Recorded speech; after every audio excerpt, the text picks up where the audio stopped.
Hello, and thank you for joining me today. Today, I have the honor and privilege of speaking with Sanford Drob, Ph.D. He is a clinical psychologist who was formerly part of the core faculty of Fielding Graduate University, where he served as director of the forensic psychology concentration and taught humanistic psychology, history of psychology, and psychological testing. He is currently on the faculty at the C.G. Jung Institute and Foundation of New York City. Dr. Drob holds doctorates in philosophy from Boston University and clinical psychology from Long Island University. He maintains a practice in clinical and forensic psychology in New York City. For many years, he served as the senior forensic psychologist and director of psychological assessment at Bellevue Hospital in Manhattan.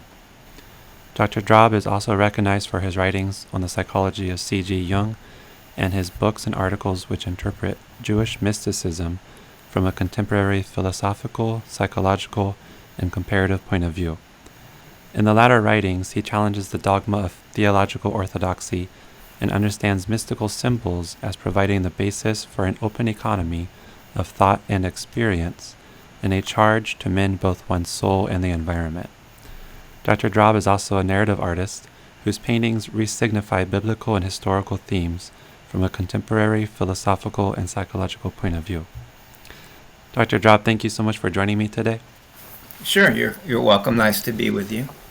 Yeah, and so, with that little bit of introduction, it says a little bit about you, but can you kind of tell us in your own words maybe some of your background, what got you interested in psychology and maybe forensics in the first place? Okay, well, it's a long life. It's hard to summarize very quickly. Yeah. But I originally was a religion and philosophy major at Stony Brook at the university. And at that time, I came into contact with a theologian by the name of Thomas J.J. Altizer, who was a Death of God theologian and actually who appeared on the cover of Time magazine in connection with an article that they had written called Is God Dead? I think it was that article that got him dismissed from Emory University in the mid-'60s, and he was hired at Stony Brook to head up the religious studies department. And when I entered Altizer's class, I thought I might be a physics major. I was very interested in astronomy, but I became fascinated with the readings that he assigned, and he introduced me to a number of authors, including Hegel and Jung, which I have been interested in ever since. But he also introduced me, interestingly, to an 89-year-old Mordechai Kaplan at that time. Mordechai Kaplan is a rabbi who is the founder of the Jewish Reconstructionist movement. And Altizer had a relationship with him because Kaplan was also a person who, in a sense, denied the importance of a supernatural God, and who saw religion more, or Judaism in particular, more of as a cultural and a kind of as a civilization. He wrote an important book called Judaism as a Civilization. Oh. And I had heard of Kaplan in part because my grandfather had been the president, he had been a rabbi, and he'd been the president of the Rabbinical Assembly of America in the 1920s, and Kaplan had succeeded my grandfather, whose name was Rabbi Drob, and the two of them had a what in Hebrew I guess you would call a machlokes, a controversy over the direction that Judaism should take in America. My grandfather was very traditional, and Kaplan was very radical at that time. And so I became very interested in what Kaplan had to say. My grandfather had been gone for many years, and it was sort of an interesting experience to get back in touch with someone who knew him so well. And so that process kind of inaugurated me into a number of different fields of study. Kind of got me back into recapturing my Jewish roots, got me interested in the philosophical foundations of religion, And I began reading Jung and then, of course, Freud, and got me interested in psychology. And I pursued all of that, I guess, with a great passion, and ended up. I spent a year in law school, realized that wasn't for me, and I ended up getting a fellowship to study philosophy at Boston University. And there I worked with a man by the name of J.N. Findley. I had an interest in Wittgenstein as an undergraduate. Wittgenstein is a philosopher who was interested in unraveling the history of philosophy and showing that it involved the bewitchment of our intelligence by language. And Wittgenstein also was the view that much of our talk about mental processes is very misguided. And I had studied with several of Wittgenstein's pupils at Cornell. They seem to have congregated there. In fact, Wittgenstein had come to Cornell in the 50s. And when I got to Boston University, I found another one of Wittgenstein's students, a man by the name of Findley, J.N. Findley. And Findley was of the view that Wittgenstein was a brilliant philosopher because if you put the negation sign in front of all of his positive statements and answered all of his rhetorical statements in precisely the opposite way he wanted you to answer them, you would end up with the correct philosophy. And Findley, as opposed to Wittgenstein, who wanted to kind of dismantle philosophy and return us to ordinary language, Findley was of the view that we needed to have a grand philosophical vision, almost a theosophical vision. He viewed himself as a Neoplatonist. And that kind of intrigued me and jived a little bit with what I had, my inclinations in terms of theology were at that point. And I ended up doing my dissertation under Findley, doing a critique of Wittgenstein. And ultimately, I decided that I wanted to study psychology, probably more as a practical matter for myself, because my only job opportunities appeared to be in South Dakota at the time. I didn't want to leave the East Coast. And so I thought, well, let me study psychology. I can become a psychologist, which I did become. But I remained really wedded to my interest in philosophy. And when sometime during my years at Long Island University, when I was studying psychology, I had a kind of a desire to go back and see Kaplan, who is still alive. He was 101 years old at the time. Wow. He was in the Hebrew Home of the Aged. I came back. He thought, for a moment, he thought I was my grandfather, and he wanted to continue the debate. He wasn't completely there. But I met him again. But I also met a number of other old men who were younger than him. They were in their 80s and early 90s, who knew my grandfather. And I became very enamored of, really for the first time in my life, the Jewish tradition and Jewish observance. And I began to study what we call Hasidism, at a synagogue in Brooklyn, with members of the Lubavitch Hasidic sect. You may be familiar with them. They are, their Rebbe, Menachem Mendel Schneerson, passed away in the early 90s, and they have not appointed a new Rebbe. He had no children. And there are a large segment of that community is waiting for him to return as the Messiah. So it's an interesting, actually, from a religious and psychological point of view, that community is very interesting because it's a living messianic community.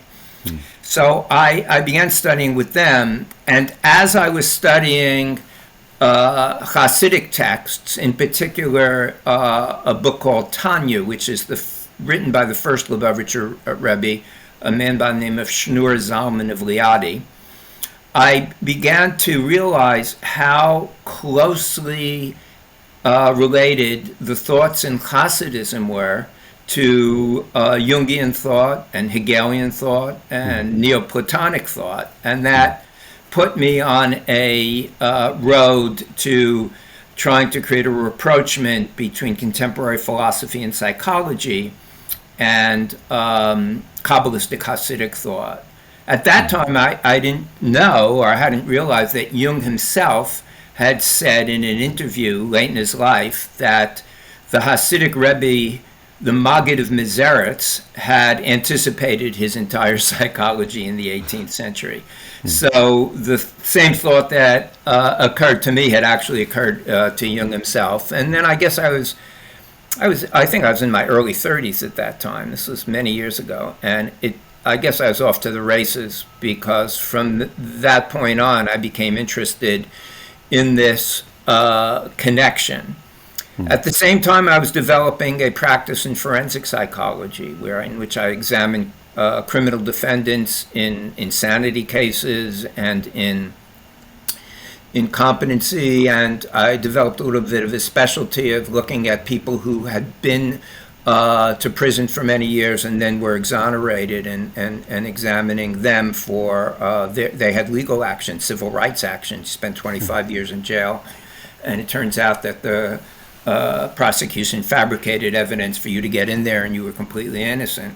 Wow. And so I became interested in parallel in that, and the two in a way connected to me, because the idea, one of the ideas in Jung and one of the ideas in Kabbalah is that we all have a shadow side. The Kabbalists call it the Sitra Achra, the other side, or the klipot, the sort of nutshell complexes that we're all plagued with and which can come out at any moment in a very destructive way. And so I began to feel that by God's grace, I wasn't these people who I was examining, but rather the examinee. And I developed I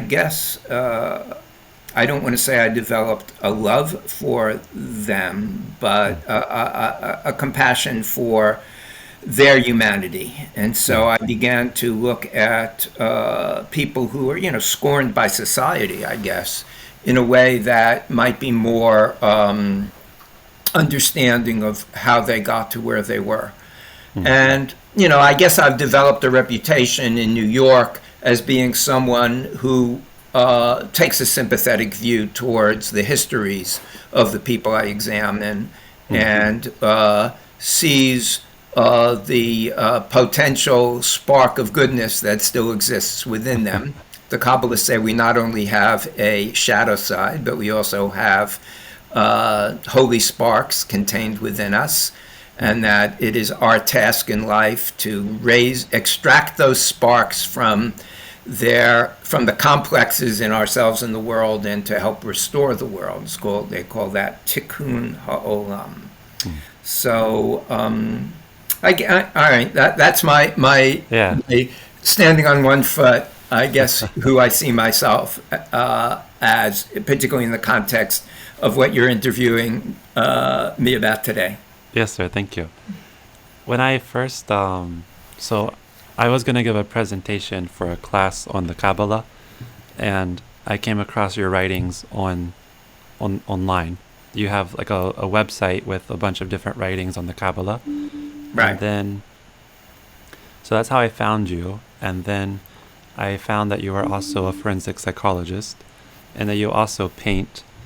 And up until sort of my understanding of forensic psychologists, my kind of prototype for them is that they like data, they like the hard facts. And so then it was interesting to see you in forensics, but also exploring this mystical Kabbalah and painting. And I thought that those were two kind of opposite ends that you put together really well, but I don't know. Well, they are in a way. I mean, most of the people I've encountered over the years in forensic psychology are sort of view themselves kind of as detectives and as kind of hard-boiled scientists. Yeah. And there's that side. I understand that, and I'm in many ways sympathetic with being a detective and being a scientist. But I also view my role as a forensic psychologist in a very humanistic way, and perhaps even in a spiritual way. So, look, one of the issues in forensic psychology is you don't want to let your own feelings get in the way of your evaluation, and I'm very cognizant of that. But on the other hand, I have found that unless you treat the person who's sitting with you in the room in an empathic manner and treat them as a human being, you're not going to find the full dimension of who they are. And so if you go into the room and you take a kind of prosecutorial attitude towards them, in which you ask them a series of questions and try to ferret out whether they're malingering or lying to you, or try to ascertain, the quote-unquote truth of their story, you'll get a defensive person on the other side of the room. And I found that whatever side I'm working for, I want to treat the person, in a way that I'd expect to be treated if somebody was dealing with a matter that was essential to the course of my life. So that's really neat. That's the position I've taken. I don't see the same. I mean, I realize that you're not doing therapy with these people, and I make it clear that I'm doing an evaluation. But I think that you need to use your therapeutic or clinical skills, or just your empathy as a human being, in order to really try to understand who the person is. And then when you write your report, you're obligated to be as objective as you can be. But oftentimes you get information and get a sense of a person that's very different than you would have if you just went through a list of questions. Yeah. Can I ask, so about the Kabbalah and Jung, maybe can you give us you gave us some highlights of the Kabbalah, like you talked about Tikkun HaOlam and you mentioned different parts, but can you kind of give a quick run through of some primary concepts or teachings of the Kabbalah and how they relate to Jung? Well, it's a complex question. Yes. And I've just sent in the final edits on the second edition of my book called Kabbalistic Visions, which is my book on Jung and the Kabbalah. Okay. But three things come to mind right away.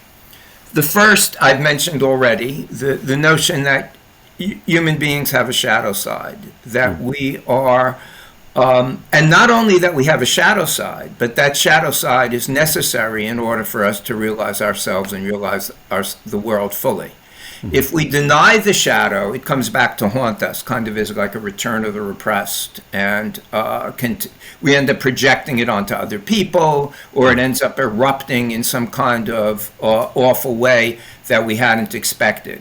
So that's one aspect of it. And the Kabbalists are very clear that, in fact, there's a statement in the Zohar, which is the locus classicus of the Kabbalah, the most important Kabbalistic work, that there is no good that does not pass through something like the domain of evil, that we need to recognize that we are two-sided. So that's one aspect. Another is, I guess, the notion that we all have a counter-gendered side to us. The Kabbalists held that there are feminine and masculine aspects in all things, and particularly in all people. And this was one of Jung's ideas, the idea that men have a feminine soul and women have a masculine soul. What this means in a world now in which masculine and feminine have been deconstructed, both philosophically and in society, is an interesting question. It's one that I've been thinking about a great deal. But certainly Jung lived in a time before that had occurred, or where it was just beginning, and he believed that there were different aspects of the psyche that were masculine and feminine, but that both were present in all human beings, and the Kabbalists certainly held that. And then finally, the idea of chaos and falling apart as a significant precursor to progress, both on an individual and world level. So Jung writes a great deal about how in treatment a person often enters into a chaotic moment. They have a spiritual crisis in which things seem to be falling apart, and that can potentially, not in every case, in some cases people do fall apart. And the job of the therapist is to know when to shore that up for an individual and when to allow it to occur so that a deep healing and a transformation can occur. And the Kabbalists held the view that when God created the world, he created the world through a series of these sphirot, which are value archetypes, but that these value archetypes were either displaced and brought into the wrong realm, or in case of 7 of them, shattered completely. And the light that was contained within them, the divine light that energized them, fell into a metaphysical void and got trapped in what they call the sitrach, or the other side, and got encapsulated in these nutshells, and that it is our task to liberate them, to restore ourselves in the world, but that this notion of Shvirat HaKelim, the breaking of the vessels, and their restoration or liberation or tikkun occurs both on a cosmic level and on an individual level. In fact, all things are always in a state of rupture and emendation, according to the Kabbalists. And this is an idea that I think is very sympathetic to Jung's views. And he derived a lot of this from his own experience. Prior to the Red Book, he had been Freud's right-hand person, and that relationship, for various reasons, collapsed, and he went into a dark night of the soul, had what, if you read the Red Book, appears to be a dissociative or psychotic period in his life, and he had to reconstruct himself. And he took that as the model, in some ways, for his understanding of other people's individuation. And then when he encountered alchemy, and there's an interesting relationship between alchemy and the Kabbalah. When he encountered alchemy, he came upon the idea of salve et coagulum, sort of like to dissolve and then put together again.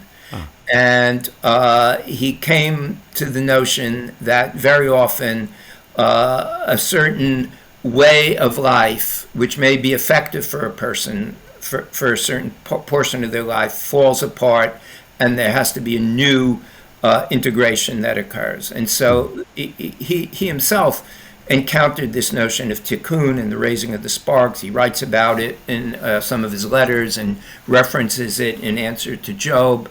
And this is another parallel with Kabbalistic thought. And then finally, what brings all of these ideas together is the idea of what Jung called coincidentia oppositorum, the kind of the coincidence and interdependence of opposites. So you have the interdependence of male and female, the interdependence of the shadow and the persona, of good and evil, and the interdependence of chaos and order. And so Jung believed that the self is a coincidentia oppositorum.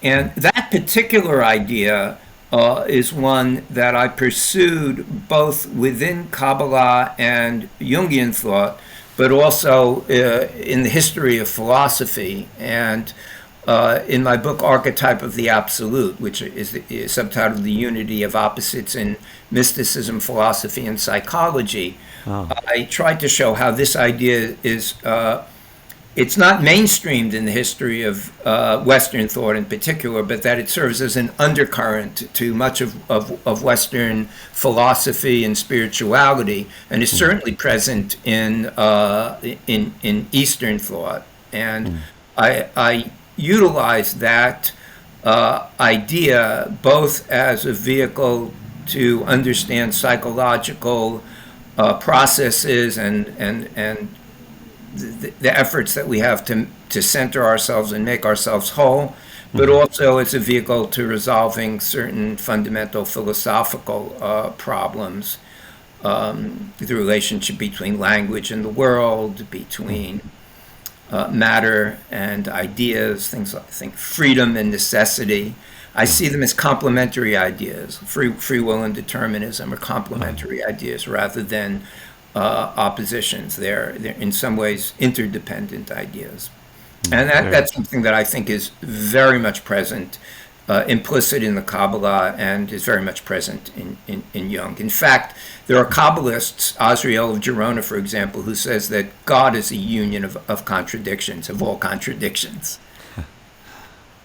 Very interesting. I'll have to read that book. I recently read your Kabbalistic Visions one, so it's exciting to hear that you have a second edition coming out.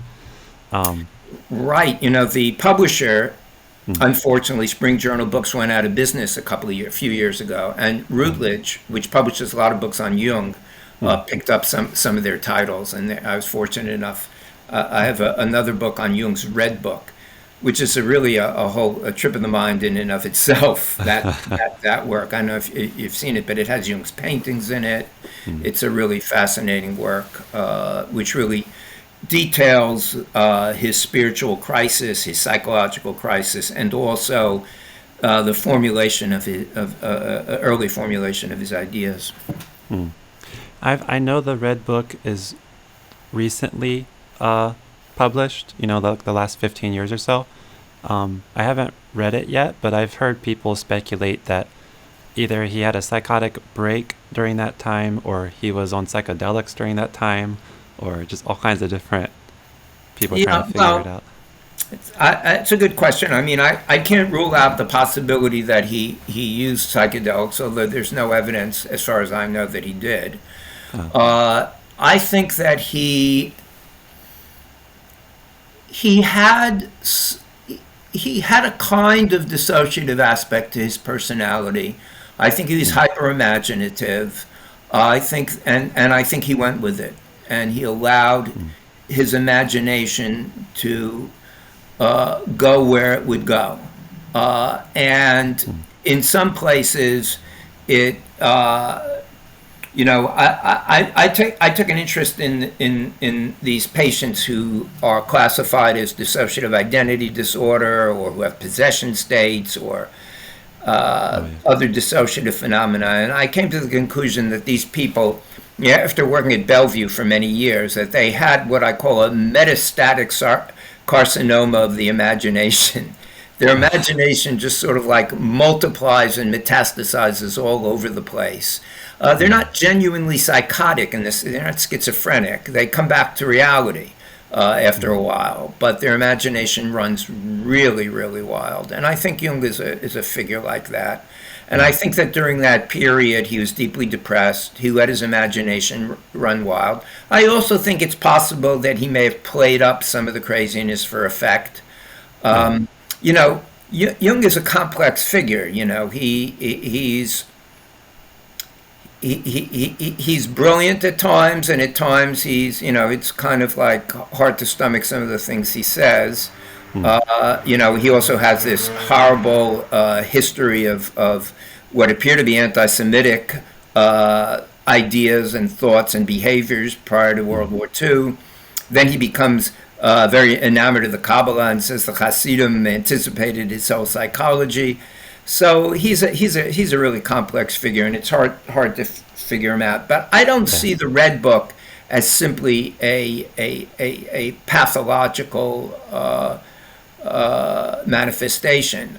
There's a lot of very cogent writing in it. He has these various adventures that sound like dreams, but then he comments upon them in a very cogent way, and then he draws these beautiful illustrations there in a kind of gouache, a sort of a heavy toned watercolor, and they're really magnificent paintings. And the whole work is very well organized and very, very beautiful. It's incomplete. It kind of ends in mid-sentence, but it's certainly worth delving into it. I think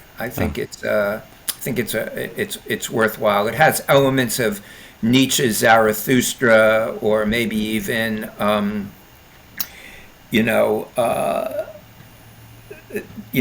Dante's Inferno. It has that kind of epic sort of adventure in which a figure is led into spiritual realms and is taught various things and comes out of them learning things. It's worth a trip, I think. Yeah, I'm excited to read it one day. Jung. I know Jung talked a little bit about. He believed that God as a whole was not only good, but God was also evil. Can you talk about the Kabbalistic parallel to that a little bit? Well, yeah, I mean, there is a phrase somewhere in the Kabbalah that God has an evil side, that in order for God to be infinite, he's going to include everything, right? But ultimately, I do think that the ultimate Kabbalistic view is that there is a kind of a disproportion between good and evil. In other words, that ultimately the world moves or should move towards redemption. You know, Rabbi Aiden Steinsaltz, who died several years ago, was a kind of contemporary Kabbalist, and I had the good fortune of being able to interview him a couple of times back in the 80s. And he used this as an analogy. He said that the world that we live in is the worst of all possible worlds in which there is yet hope. And that's the best of all possible worlds. And I asked him, well, what do you mean by that? He said that God created the world so that it maximizes the potential for goodness. It maximizes the potential for love, for beauty, for wisdom, for courage, for all of the things that we as human beings value. And in order for that to have occurred, the world could not be an Eden world, because in an Eden world where, for example, human beings were immortal and couldn't die and there was no disease, there wouldn't be the impetus for compassion or the impetus for great love or even for scientific pursuit, etc. And so, according to Steinsaltz, the evil side of God is that side which makes the world I guess what you would call a very high-risk portfolio for the creation of value. Something like that, you know. You want to play it safe. You can invest in interest-bearing CDs. You want to make the most money. You go into very risky stocks, right? Yeah. So God created a world in which the world was very risky, and that risk maximized the possibility for value. The Sefirot are the elements of the world, and what they are value archetypes. They're love, wisdom, beauty, compassion, etc. According to the Kabbalists, the world isn't made of matter and energy. It's made up of these values and the broken shards of these values that resulted from the breaking of the vessels. And in the process of redeeming those broken shards, we actually create those vessels in a way that's far better than God could have done so him or herself by creating an Eden world. And according to the Kabbalists, the story of Adam and Eve, in which Adam and Eve are expelled from the garden, is a symbol of this. You know, that the world couldn't really be what God wanted it to be in paradise. It had to be a world in which we suffer, in which we're mortal, in which we struggle and work. And that, I would say, within Kabbalistic thought, you could call the evil side of God, but it is the bad side or the evil side that is ultimately for good. Now, Steinsaltz said that there's no guarantee that the world will succeed in establishing the divine kingdom, I guess would be the metaphor, in establishing goodness. And that's part of the equation. He said it's like if you wanted to test a race car, you'd put it on the most difficult track where it might fail. And the possibility of failure is the very possibility that enables success. Another coincidence of the opposites. That makes sense.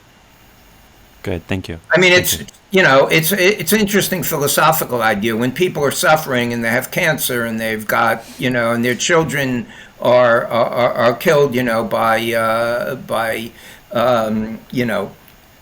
merciless police officers, you can't tell them this. It would be shameful. So Hegel held a view like this, and at one point, one of his sisters, I believe, lost her husband, and she called him for his wisdom, and he said, "Listen, in times like these, I have no wisdom at all."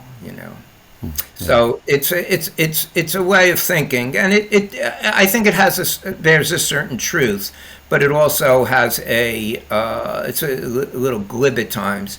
The Hasidim said you should always carry two things in your pocket. One piece of paper in your pocket in which you say, the world was created for me, and another piece in which you say, I am but dust and shame of the earth. And I think that we need to be, as philosophers or thinkers, we need to carry two pieces. One where we feel assured of what we're saying, and another in which we realize that we're pretty foolish ultimately in the face of life's conundrums.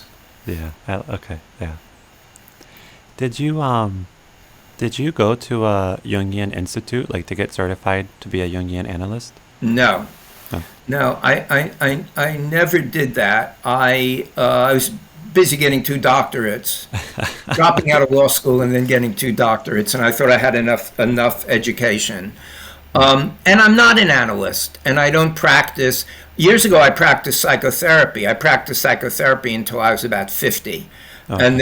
And then I realized that between the teaching and the writing and the forensic psychology, I couldn't continue with it. And also, I don't know if I have the personality to be an analyst. I think that you have to have a kind of patience that I'm a much more restless soul. I'm usually doing 4 or 5 things at once. As I get older, it's not as easy, but.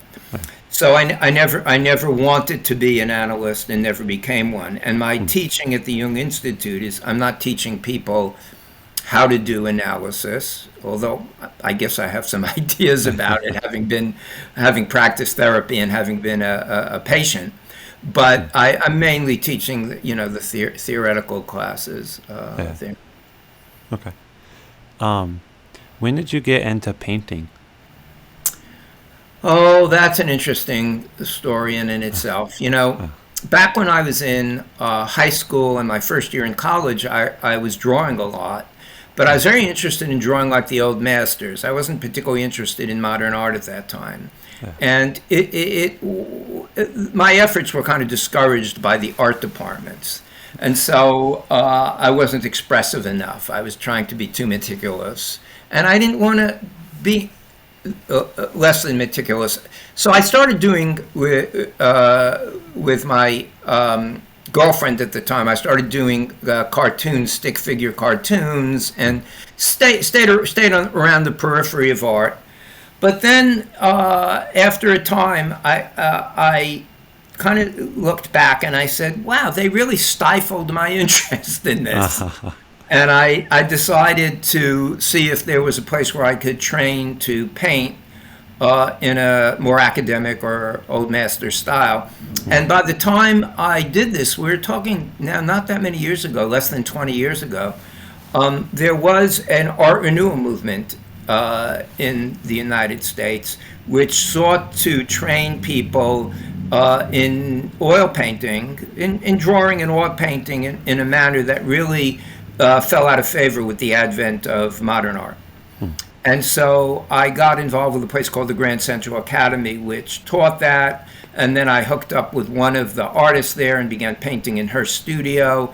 And just for a couple of years, just did what I was told to do. One of the things I was told to do was to slow down, and to slow down not only my art, but everything else in my life. It was a very, very good piece of advice. I don't know if I've followed it fully, but now I do. If I have to do something that I think will take me 15 minutes, I always give myself a half hour now.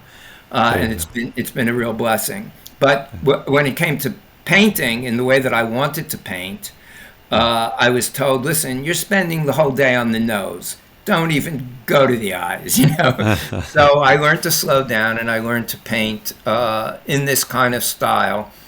And once I felt competent at that, I began to take up themes that interested me.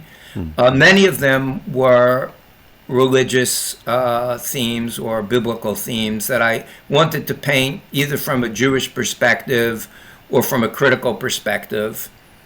For example, I'm interested in the Midrash, which, you know, the whole Abraham story in which he almost sacrifices his son, but the angel stops him, and that's considered to be a sign of incredible faith on Abraham's part. I guess his shadow side came out there and got stopped at the last minute, but always troubled me deeply.